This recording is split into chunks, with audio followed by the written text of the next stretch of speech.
House Judiciary Chairman Jim Jordan jumping into the Trump prosecution fight, and he was defending Trump and the prosecution, against the prosecution, when he was on with the media. But he also sent in another letter over to Merrick Garland. And I wanted to start here because this letter went out simultaneously with the indictment, give or take. Coming from the Committee on the Judiciary from the House of Representatives, Jim Jordan wrote the following. This one goes over to the Honorable Merrick Garland, U.S. Department of Justice. He said, hey, Merrick, the Biden Department of Justice is reportedly about to indict Trump. We know that they did basically as this letter was being sent. This is the president's chief rival in an upcoming presidential election. According to reports, the indictment is going to come despite declining to indict former Secretary of State Hillary Clinton for her mishandling of classified info and failing to indict President Biden for his mishandling of classified info, saying this indictment creates at a minimum a serious appearance of a double standard and a miscarriage of justice, an impression that is only strengthened by the allegations that a Biden Justice Department lawyer, quote, inappropriately sought to pressure a Trump-affiliated lawyer with the prospect of a judgeship. And that was Walt Nauda's lawyer, Mr. Woodland. Woodland came in with his client. They had a conversation with Jay Bratt, I believe it was, over from the DOJ. Jay Bratt said to the lawyer, hey, your client better flip and work with us. I know you want to be a judge here in Washington. Would be a shame if something happened to that application. Completely inappropriate. Lawyer filed a complaint. Additional information recently obtained by the committee about the department's execution of a search warrant on Trump's residence only reinforces our grave concerns that your reported actions are nothing more than a politically motivated prosecution. Jordan writes, on June 7, 2023, just days before the reported indictment of Trump, the committee conducted a transcribed interview of Stephen D'Antonio. D'Antonio served as the former assistant director in charge of the Washington field office. He's one of the most senior FBI officials in charge of effectuating the unprecedented raid of the president's residence. During his testimony, Mr. D'Antonio expressed strong concerns with the department's pursuit of the raid and noted several unusual features in the department's handling of the case. The FBI agent, who had over 2 decades of FBI experience, noted his frustration that the FBI was going to be, quote, left holding the bag again with respect to the search of Trump's residence. During the interview, FBI agent D'Antonio detailed how he disagreed with the Justice Department's approach to the raid and described several abnormalities about the DOJ actions in its investigation of Trump. First, FBI agent D'Antonio testified that the FBI headquarters made the decision to assign the execution of the search warrant to the Washington field office. That's interesting. The Miami field office did not conduct the search. The location of the search occurs within the territory of FBI Miami's field office, but they didn't want FBI Miami to do it. They wanted FBI Washington to do it. I wonder why that is. Mr. D'Antonio stated that he had absolutely no idea why this decision was made, and he questioned why the FBI Miami field office was not taking the lead. He stated the FBI learned a lot of stuff from the Crossfire Hurricane investigation, notably that the FBI headquarters does not work the investigation. It's supposed to be the field offices working the investigation. You've got this hub and spoke model. You've got FBI Washington who leads the logistics, and then they have all the field offices out there who are doing the investigations at the field offices, and you create some separation between the two. The head, they send the investigation out to Miami, but they didn't do that. Now they just actually picked up and went to Miami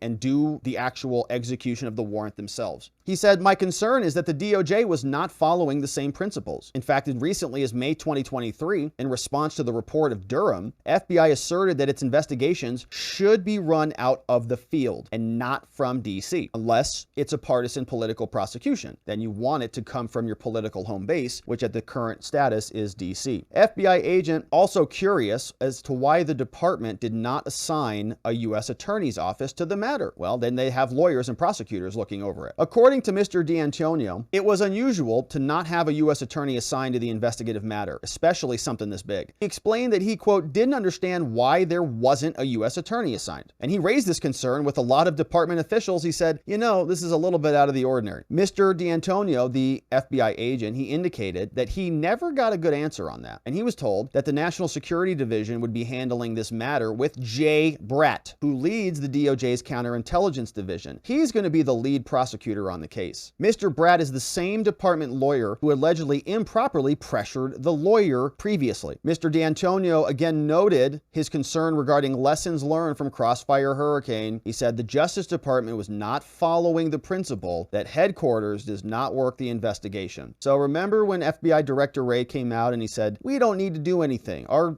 department's amazing. They implemented the policies, they're just not actually following them. And it's not being followed by the senior counterintelligence person called Jay Bratt. So nothing has changed. Okay, Bill Barr? Somebody should send this to Bill Barr, see if he's read this one. The FBI did not first seek consent to effectuate the search, never even asked permission. Mr. D'Antonio recounted a meeting between FBI and department officials during which the department assertively pushed for the FBI to promptly execute the warrant. Based upon his over 20-year tenure at the FBI, FBI agent D'Antonio testified that he believed that the FBI, prior to resorting to a search warrant, should have sought consent to search the premises. It's a nice idea. Can we come in here and look around? He testified that this outcome would have been, quote, the best thing for all parties. For the FBI, yeah. For former President Trump, yeah. And for the country. But they didn't want to do that. Mr. D'Antonio indicated a belief that either you or Director Christopher Wray made the decision, he's speaking to Merrick Garland, to seek a search warrant despite opposition from line agents working the case in Washington. Line agents are saying, do we really need a warrant for this? Can we just ask them? They said, no, raid him. Following that meeting, Mr. D'Antonio described how the Justice Department counterintelligence official, somebody called George Toscas, who also reportedly worked on Crossfire Hurricane and Clinton emails, so the same people told him that FBI agents were ready to execute the warrant. Mr. D'Antonio pushed back on the department for trying to unilaterally allocate FBI resources. And fourth, the FBI refused to wait for Trump's attorney to even be present before the search. FBI agent D'Antonio testified that the FBI sought to exclude President Trump's lawyers from the search, a move with which he even agreed. Shout out to the good FBI agents over there. Mr. D'Antonio believed that the FBI should have worked with the attorney to get consent to the residence prior to seeking a search warrant. Mr. D'Antonio believes that there was a good likelihood that they could have gotten consent. Obviously. The committee previously requested information and documents related to the FBI's raid. In light of this testimony and the department's failure to respond to our previous oversight requests, we write to renew and supplement our requests necessary for our oversight. Jim Jordan is telling Merrick Garland the following. We want you to produce this document. All document and communications referring to meetings between the FBI and the DOJ related to a search warrant on Trump's residence. All documents and communications related to the execution of a search warrant brought by these people: Paul Abate, Matthew Olson, Jay Bratt, George Toscas, and Steve D'Antonio. All documents and communications between the Washington field office, U.S. Secret Service, and others about the search, let us know. All of this information is due back to us, Mayor,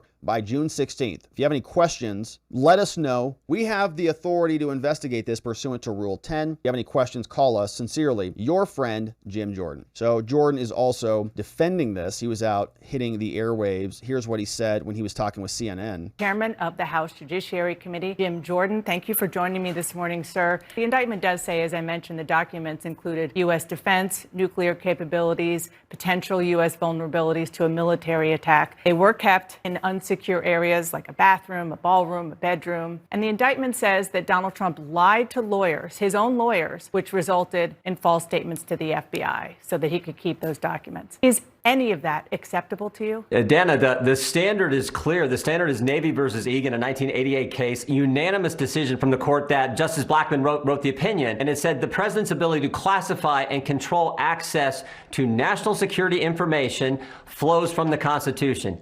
He decides. He alone decides. He said he declassified this material. He can put it wherever he wants. He can handle it however he wants. That's the law. That's the standard. And Jack Smith can do all this 37 different counts and whatever he wants to do, but that doesn't change the standard. The standard that the Supreme Court in a unanimous decision said was that he can classify and he can control access. He has the sole authority. In this indictment, he states on at least one occasion that he did not declassify the information. When he's showing a document to somebody who doesn't have a security clearance, I might add, he says explicitly that it is classified. He didn't declassify it. Dana, he has said time and time again he's declassified all this material. This is the most political thing I have ever seen. They're indicting President Trump on Tuesday for having material that he declassified that was protected by the Secret Service. And the people who are doing it is the administration, the Justice Department, from his opponent in the upcoming presidential election. This is as political as it gets. And frankly, Dana, it's part of a pattern.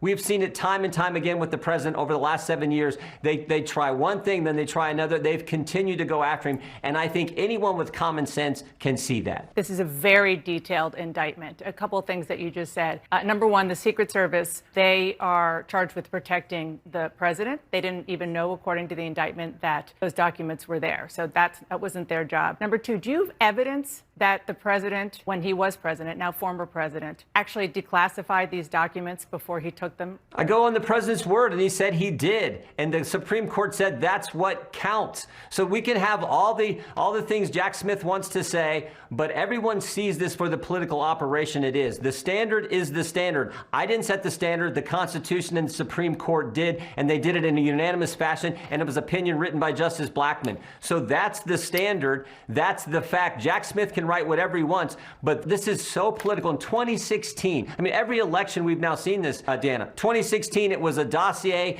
that they used. They knew it was false. They used it to go get a warrant to spy on his campaign. 2018, it was the Mueller investigation. Okay. 2020, let me just the stop you. Laptop story with the 51 former They don't intel want to officials. talk about that. Let me stop you right there, sir. First of all, I want to go back to just one of the things that you said. They're indicting him before the 2024 presidential race. July 21st. Every single election they've done something. On July 21st, a recording of a conversation that he had said, quote, "As president, I could have declassified it," talking about a document he was holding. Now I can't. That means it wasn't declassified. But I think that my explanation on this is still valid. It's that he didn't go through the formal declassification process whereby it is now available for public consumption, right? Where you go through and you say, it's, in other words, it's the status of the document is still declassified, but he didn't go through the big process whereby it is now available for all of us to see, like other things that have been declassified, right? Doesn't mean that the status of that document is still classified. You can refer to the same thing by the same words, but the words have different meanings. Move on to what's in this indictment. I'm sure you've seen the photos from the indictment. I'm sure you've seen the photos from the indictment. The same as saying he there didn't. are classified documents in the bathroom, in a ballroom stage, and classified information that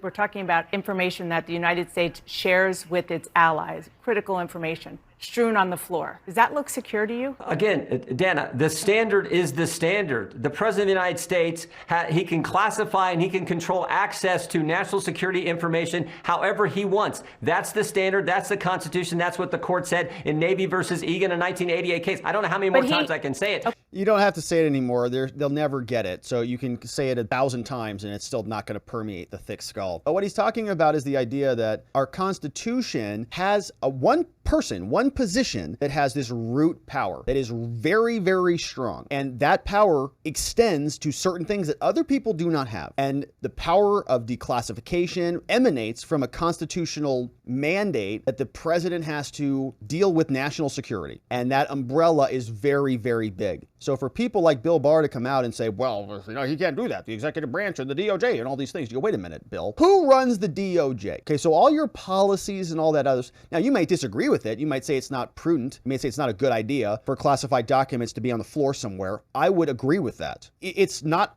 easy to defend boxes of classified documents anywhere, but it doesn't justify criminal prosecution of Donald Trump. The Democrats are using it for political purposes. They gave this benefit of the doubt to their own side. They don't want to extend the same benefit of the doubt to the other side because they're not operating in good faith. All the times they want to default back to no one's above the law, they just mean no Republican is above the law. Their side is above the law all the time. They're running around committing crimes regularly and nobody does anything about it. In fact, they just wait it out and it all goes away. And so Jim Jordan demanding more answers. So are we.